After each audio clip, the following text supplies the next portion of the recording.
ओम शांति। यदि जी मिली तारीख़ 29/10/2025। अॼु मिठा मिठा बाप दादा चवनि था मीठे मीठे ॿार तव्हांखे हिकु हिक खे परिस्थानी ठाहिणो आहे। तव्हां आहियो सभिनि जो कल्याण करण वारो। तव्हांजो कर्तव्य आहे ग़रीबनि खे साहूकार ठाहिणु। कंहिं ग़रीबनि खे जंहिंमें ज्ञान गुण शक्तियूं न हुजनि। प्रश्न आहे बाबा जो कहिड़ो नाम बल साधारण आहे लेकिन कर्तव्य ॾाढो महान आहे। बाबा खे चईंदा आहिनि उत्तरा बाबा खे चईंदा आहिनि बागवान खिवैया। इहे नाम केतिरो साधारण आहे लेकिन डूबण वारनि खे पार वठी वञण वारो आहे। इहो केतिरो महान कर्तव्य आहे। जीअं तैरण वारा तैराक हिकु ॿ खे हथ में हथु ॾेई पार वठी वेंदा आहिनि न, ईअं बाप जो हथु मिलण सां तव्हां स्वर्गवासी ठही वेंदा आहियो, है न। हथु कहिड़ो सम्झ। हाणे तव्हां मास्टर खिवैया आहियो। तव्हां हर हिक जी नैया खे पार लॻाइण वारा आहियो, चाहे मुक्ति चाहे जीवन मुक्ति। कहिड़ो वॾो कर्तव्य बाबा असांखे पंहिंजो सेखारियो अथई।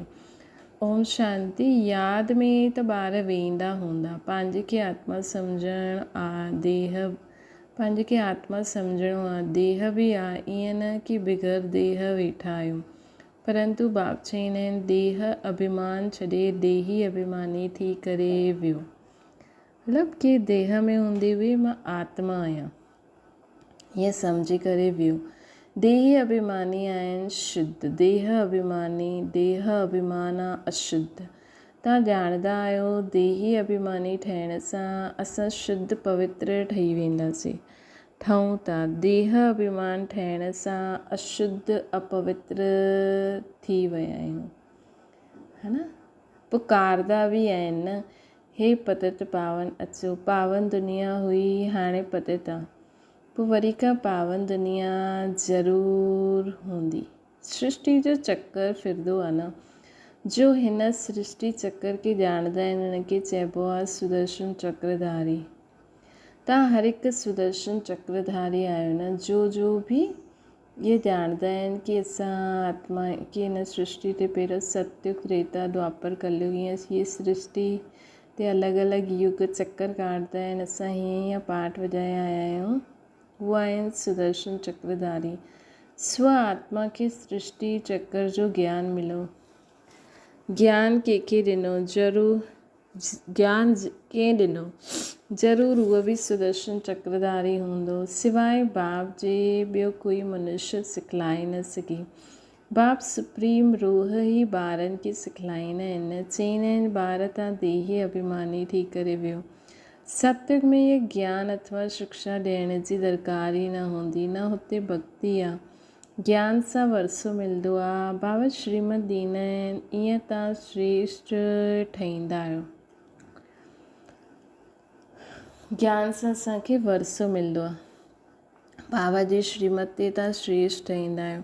तव्हां ॼाणंदा आहियो असां कब्रिस्तानी हुआसीं, हाणे बाबा श्रेष्ठ परिस्थानी ठाहींदा आहिनि। इहे पुराणी दुनिया कब्रिस्तान क़ब्र दाख़िल थियणी आहे। मृत्यु लोक खे कब्रिस्तान ई चईंदासीं, परिस्थान नई दुनिया खे चईंदासीं। ड्रामा जो राज बाबा ई सम्झाईंदा आहिनि। इहे सॼी सृष्टि खे बंबोर चइबो आहे। बाबा सम्झाईंदा आहिनि सॼी सृष्टि ते हिन समय रावण जो राज्य आहे। दशहरो बि मल्हाईंदा आहिनि, केतिरो ख़ुशि थींदा आहिनि। बाबा चईंदा आहिनि सभु ॿारनि खे दुख सां छुड़ाइण मूंखे बि पुराणी रावण जी दुनिया में अचिणो पवंदो आहे। हिकु कथा ॿुधाईंदा आहिनि। न कोई पुछियईं पहिरियों तव्हांखे सुखु खपे या दुख, त चईं सुख में वेंदव त हुते कोई यमदूत आदि अची न सघंदा। इहे बि हिकु कहानी आहे न। बाबा बतलाईंदा आहिनि सुखधाम में कॾहिं काल ईंदो ई न आहे, अमरपुरी ठही वेंदी आहे न। तव्हां मृत्यु ते जीत पाईंदा आहियो, तव्हां केतिरा सर्वशक्तिवान ठहींदा आहियो न। हुते कॾहिं हीअं न चईंदा कि फलानो मरी वियो, मरण जो नाम ई न आहे। हिकु चोलो बदिले करे ॿियो वठंदा आहिनि। सर्प बि खल बदिलंदो आहे न। तव्हां बि पुराणी खाल छॾे नई खाल अर्थात शरीर में ईंदा आहियो। हुते पंज तत्व बि सतो प्रधान थी वेंदा आहिनि। सभु चीज़ सतो प्रधान थी वेंदी आहे। हर चीज़ फल आदि दी बेस्ट हूंदो आहे। सत्य खे चइबो आहे स्वर्ग। हुते ॾाढा धनवान हुया।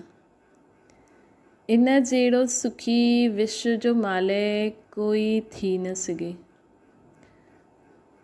हाणे तव्हां ॼाणंदा आहियो असां ई हुयासीं त केतिरी ख़ुशी हुजणी खपे, है न। सतयुग में असां ई हुयासीं त केतिरी ख़ुशी हुजणी खपे न।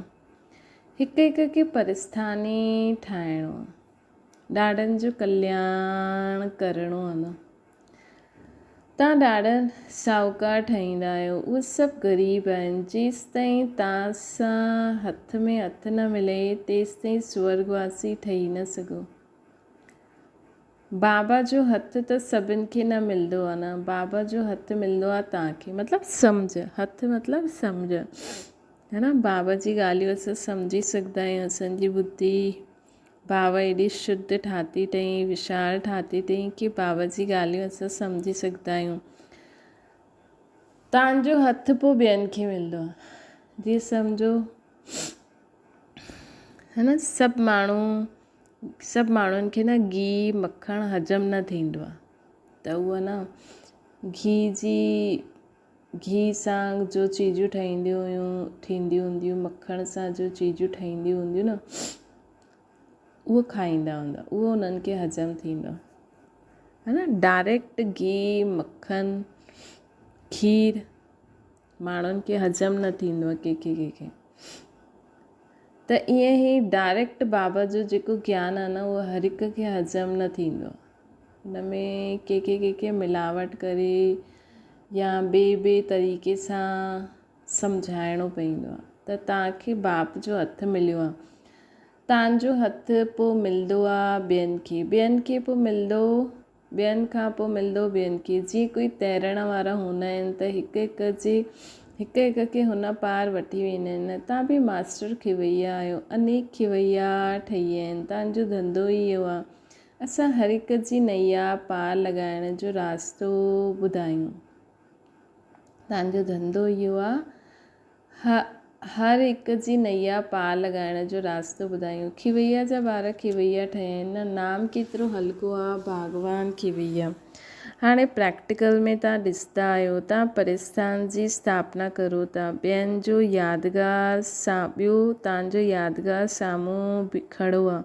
हेठि राजयोग जी तपस्या, मथे में राजई आहे। नाम बि दिलवाड़ा ॾाढो सुठो आहे। बाबा सभिनि जी दिलि वठण वारा आहिनि, सभिनि जी सदगति कंदा आहिनि। दिलि वठण वारो केरु, इहे थोरी कंहिंखे पतो आहे। ब्रह्मा जो बि बाबश्य बाबा आहे, सभिनि जी दिलि वठण वारो बेहद जो बाप ई हूंदो आहे। तत्व आदि सभिनि जो कल्याण कंदा आहिनि। इहे बि ॿारनि खे सम्झाईंदा आहिनि। ॿिया धर्म वारनि जे शास्त्र आदि क़ाइमु आहिनि। तव्हांखे ज्ञान मिलंदो या संगम ते, पोइ विनाश थी वेंदो आहे, त कोई शास्त्र ई न रहंदो आहे। शास्त्र भक्ति मार्ग जी निशानी आहे, इहे ज्ञान आहे। फ़र्क़ु ॾिठो आहे न। भक्ति अथाह आहे, देवी आदि जी पूजा में केतिरो ख़र्चो कंदा आहिनि। बाबा चवंदा आहिनि इन सां अल्पकाल जो सुख आहे। जीअं जीअं भावना रखंदा आहिनि उहा पूरी थी वेंदी आहे। देवियुनि खे सजाईंदे कोई के साक्षात्कार थियो, बसि ख़ुशि थी वेंदा आहिनि।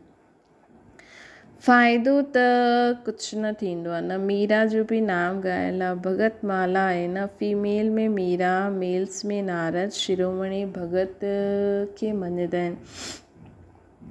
तव्हां ॿारनि में बि नंबरवार आहिनि। माला जे दाणे त ॾाढा आहिनि। मथे में बाबा फूल, पोइ युगल मीरू। फूल खे सभु नमस्कार कंदा आहिनि, हिकु हिकु दाणे खे नमस्ते कंदा आहिनि। रुद्र यज्ञ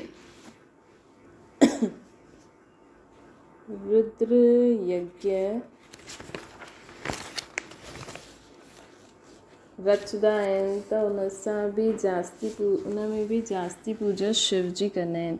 सालिग्रामनि जी एतिरी न कंदा आहिनि। सॼो ख़्यालु शिव जी तरफ़ रहंदो आहे। शिव द्वारा ई सालिग्राम अहिड़ा तिखा ठहिया आहिनि। जीअं हाणे तव्हां पावन ठहो था, पतित पावन बाप जा ॿार तव्हां बि आहियो, मास्टर पतित पावन। अगरि कंहिंखे रास्तो न ॿुधाईंदा आहियो त पाई पैसे जो पद मिलंदो, पोइ बि बाबा सां त मिलिया न। उहो बि कमु थोरी आहे, है न। आत्मा आहिनि, ख़ुदि खे आत्मा सम्झो, बाबा खे पहचानियो। बाबा खे बाबा चयो। ये बि घटि ॻाल्हि थोरी आहे, सभिनि जो फादर उहो हिकु ई आहे न। श्री कृष्ण जे लाइ थोरी चईंदासीं श्री कृष्ण कंहिंजो फादर ठहींदो, श्री कृष्ण जो फादर, श्री कृष्ण खे फादर न चईंदासीं, ॿारनि खे फादर थोरी चई सघंदा आहियूं। फादर तॾहिं चईंदा आहियूं जॾहिं युगल ठहनि, जॾहिं ॿार पैदा थिए, पोइ उहो ॿारु फादर चईंदो, ॿियो कोई चई न सघे। बाक़ी त कोई बि बुज़ुर्ग खे बापू जी चई ॾींदा आहिनि, है न, दुनिया में त चई ॾींदा आहिनि। इहे शिव बाबा त सभिनि जो बाप आहे, मतिलबु सभी आत्माउनि जो बाप आहे। ॻाईंदा बि आहिनि न, ब्रदरहुड, ईश्वर खे सर्वव्यापी चइण सां फादरहुड थी वेंदो। तव्हां ॿारनि खे वॾी वॾी सभाउनि में सम्झाइणो पवंदो। हमेशह किथे बि भाषण ते वञो त जंहिं टॉपिक ते भाषण करिणो आहे उन ते वीचार सागर मंथन करे लिखिणो खपे, है न। बाप खे त वीचार सागर मंथन न करिणो आहे न। कल्प पहिरियों ॿुधायो हुयो, उहो ॿुधाए करे वेंदा। कल्प पहिरियों जो ॿुधायो हूंदो उहो ई बाबा ॿुधाए करे वेंदा। तव्हांखे त टॉपिक ते सम्झाइणो आहे, पहिरियों लिखी करे पोइ पढ़ाइणो खपे। भाषण करण खां पोइ स्मृति में ईंदो आहे न।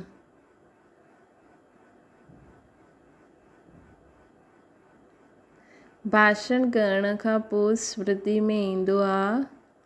ईअं पॉइंट्स न ॿुधाइए, इहे सम्झाईंदा हुया त सुठो हुयो।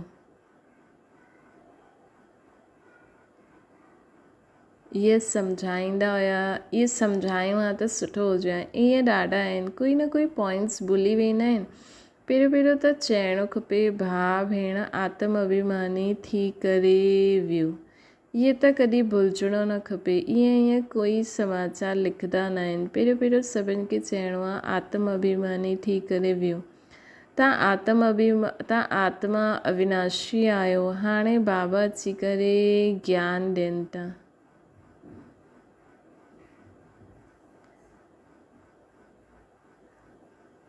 ईअं कोई जो समाचार न लिखंदा आहिनि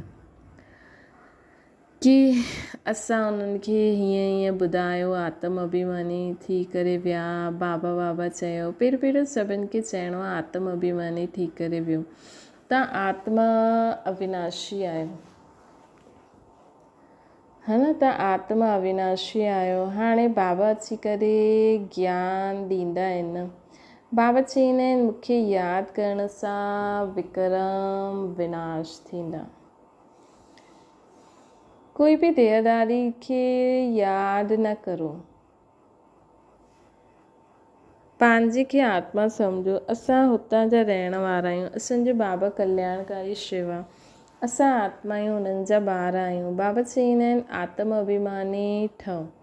मां आत्मा आहियां। बाप जी यादि सां विक्रम विनाश थींदा आहिनि। गंगा सनानु आदि सां विक्रम विनाश न थींदा आहिनि। बाबा जो डायरेक्शन आहे तव्हां मूंखे यादि करो।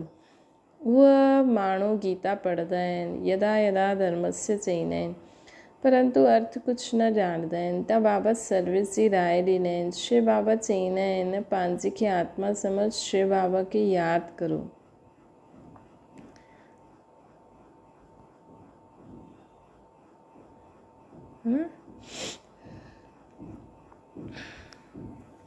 उहे सम्झंदा आहिनि श्री कृष्ण चई। तव्हां चईंदा शिव बाबा असां ॿारनि खे चईंदा आहिनि मूंखे यादि करो। जेतिरो मूंखे यादि कंदा ओतिरो सतो प्रधान ठही ऊच पद पाईंदा। एम ऑब्जेक्ट बि साम्हूं आहे, जेतिरो असां बाबा खे यादि कंदासीं ओतिरो सतो प्रधान ठही करे ऊच पद पाईंदासीं। एम ऑब्जेक्ट बि साम्हूं आहे, पुरुषार्थ सां ऊच पद पाइणो आहे। हुन तरफ़ वारा पंहिंजे धर्म में ऊच पद पाईंदा। असां ॿिए जे धर्म में वेंदासीं न। उहे त ईंदा ई पुठियां आहिनि।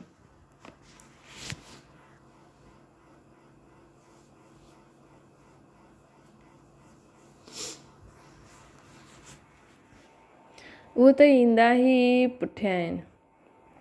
उहे बि ॼाणंदा आहिनि असांखां पहिरियों पैराडाइज़ हुयो। भारत सभिनि खां प्राचीन आहे, परंतु कॾहिं हुयो उहो कोई न ॼाणंदा आहिनि।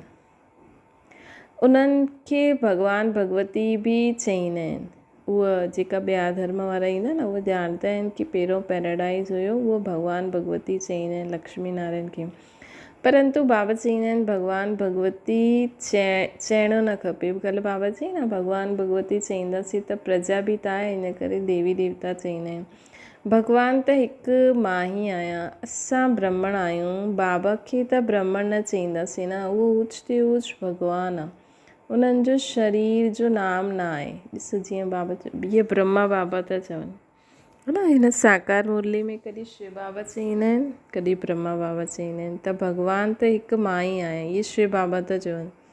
पोइ ब्रह्मा बाबा था चवनि असां त ब्राह्मण आहियूं, बाबा खे त ब्राह्मण न चईंदासीं न, उहो त ऊच ते ऊच भॻवानु। उन्हनि जे शरीर जो नाम ई न आहे। तव्हांजा सभु शरीर ते नाम पिया आहिनि। आत्मा त आत्मा ई आहे न, उहो बि परमात्मा आहे।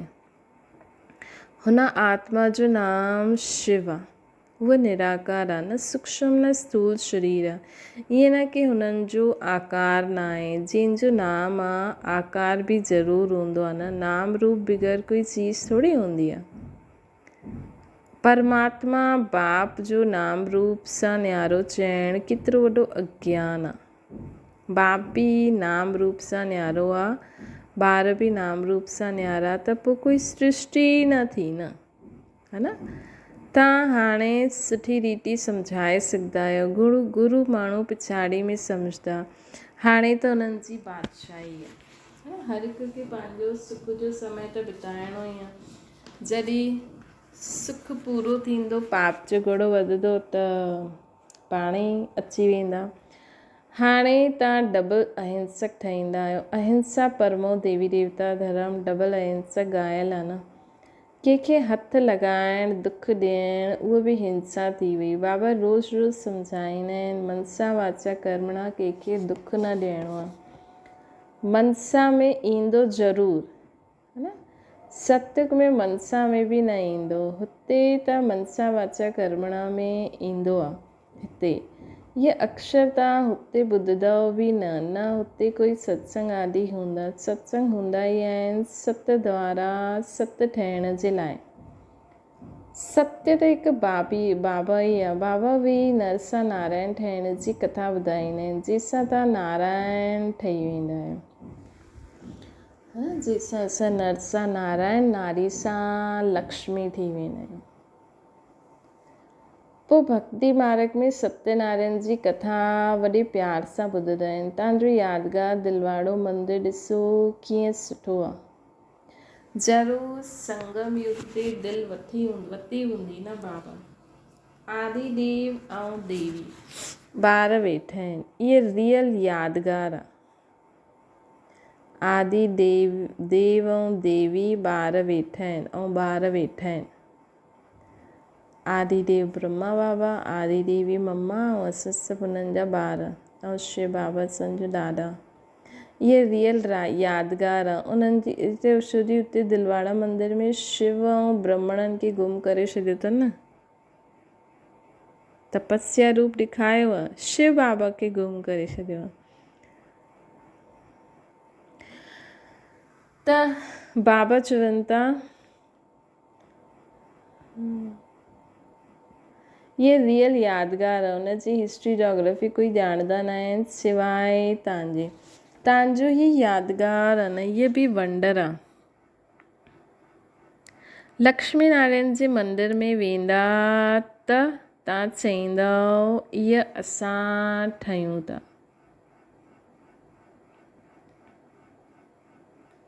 लक्ष्मी नारायण जे मंदर में वेंदव त सोचंदव इहे असां ठहूं था। क्राइस्ट बि हुते आहे। ॾाढा चईंदा आहिनि क्राइस्ट बेगर रूप में आहे, तमो प्रधान अर्थात बेगर थियो न। पुनर्जन्म त ज़रूरु वठंदा न। श्री कृष्ण प्रिंस सो हाणे बेगर आहे। गोरो ऐं सावरो तव्हां बि ॼाणंदा आहियो। भारत छा हुयो, हाणे छा थी वियो आहे। बाबा त आहे ई ग़रीब निवाज। मनुष्य दान पुण्य बि ग़रीबनि खे कंदा आहिनि। ईश्वर अर्थ ॾाढनि खे अनाज न मिलंदो आहे। है न, ॾाॾनि खे अनाज न मिलंदो आहे। अॻियां हली तव्हां ॾिसंदा वॾे वॾे साहूकारनि खे बि अनाज न मिलंदो। गांव गांव में बि साहूकार रहंदा आहिनि जंहिंखे पोइ डाकू माण्हू लूटे वेंदा आहिनि।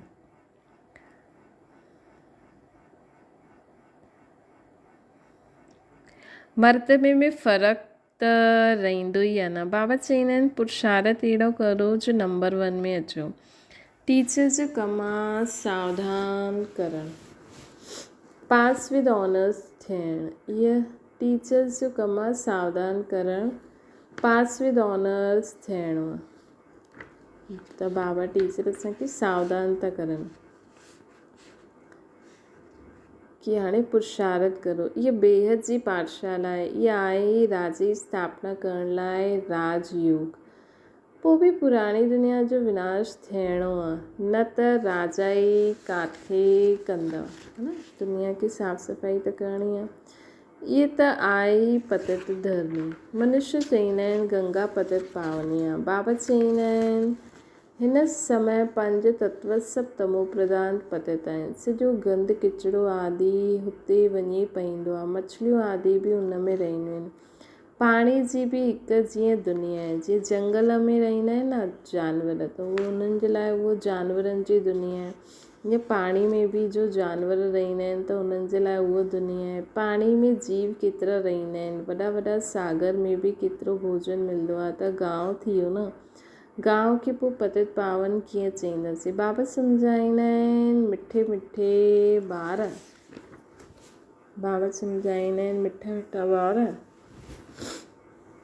पतित पावन त मां हिकु ई आहियां। तव्हां आत्मा और शरीर, तव्हांजी आत्मा और शरीर पतित थी वियो। हाणे मूंखे यादि करो त पावन थी वेंदा। तव्हां विश्व जा मालिक ख़ूबसूरत ठही वेंदो। हुते ॿियो कोई खंड हूंदो ई न आहे।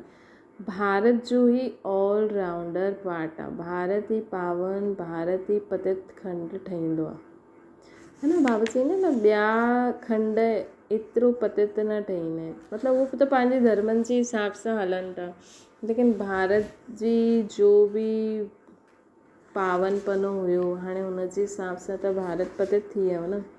तव्हां सभु ऑलराउंडर आहियो। नाटक में एक्टर नंबरवार ईंदा वेंदा आहिनि। इहे बि ईअं आहे न, है न। नाटक में एक्टर्स नंबरवार ईंदा वेंदा आहिनि। इहे बि ईअं ई आहे।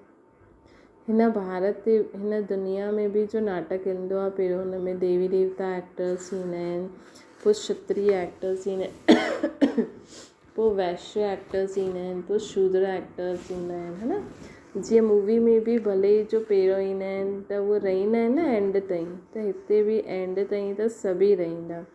बाबा चवंदा आहिनि तव्हां सम्झो असांखे भॻवानु पढ़ाईंदा आहिनि। असां पतित पावन गॉड फादरली स्टूडेंट आहियूं। हिन में सभु अची वियो। पतित पावन बि अची वियो, गॉड भगवान बि अची वियो, सतगुरु, फादरली मतिलबु बाप बि अची वियो, स्टूडेंट आहियूं त टीचर बि अची वियो। हिन में सभु अची वियो। पतित पावन बि अची वियो, गुरु, टीचर, बाप सभु अची वियो। सो बि निराकार। ये incorporeal God fatherly world university आहे। ॾिसो कॾहिं सोचियो बाबा जी बुद्धि ॾिसो केॾी, इन सां सम्झी सघंदा आहियूं न बाबा जी बुद्धि। बाबा जे सागर खे बि हिकु दुनिया ठाहे छॾियईं। पतित पावनी God fatherly incorporeal God fatherly world university, हिन में सभु अची वियो कि बाबा निराकार बि आहिनि, पतित पावन बि आहिनि, बाप बि आहिनि, टीचर बि आहिनि, सतगुरु बि आहिनि। केतिरो सुठो नाम आहे। ईश्वर जी केतिरी महिमा कंदा आहिनि। जॾहिं बिंदी ॿुधंदा आहिनि त वंड लॻंदो आहे न।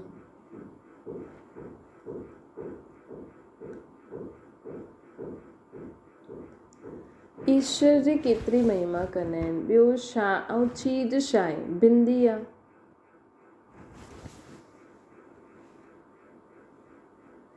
उन में पाठ केतिरो भरियलु आहे। हाणे बाप चवंदा आहिनि उन में पाठ केतिरो भरियलु आहे। हाणे बाप चवंदा आहिनि देह हूंदे हुए बि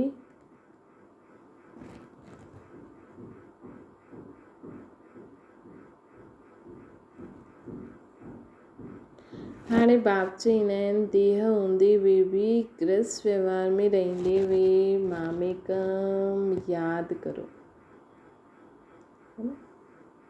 देह हूंदे हुए बि गृहस्थ व्यवहार में रहंदे हुए मामेकम यादि करो।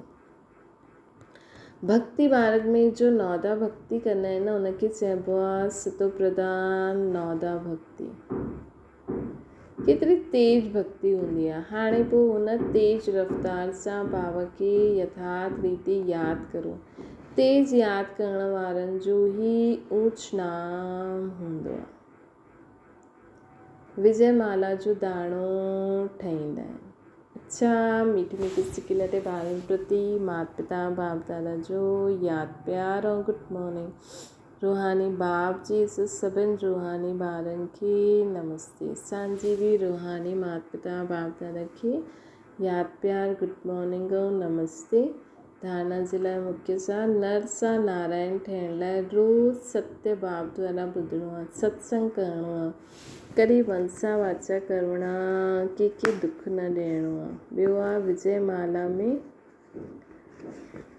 विजयमाला जो दाणो ठहिण बि पास विद ऑनर्स थियण लाइ यादि जी रफ़्तार तेज करो, है न। मास्टर पतित पावन ठही सभिनि खे पावन ठाहिण जी सेवा करणी आहे, है न। मास्टर पतित पावन ठही सभिनि खे पावन ठाहिण जी सेवा करणी आहे।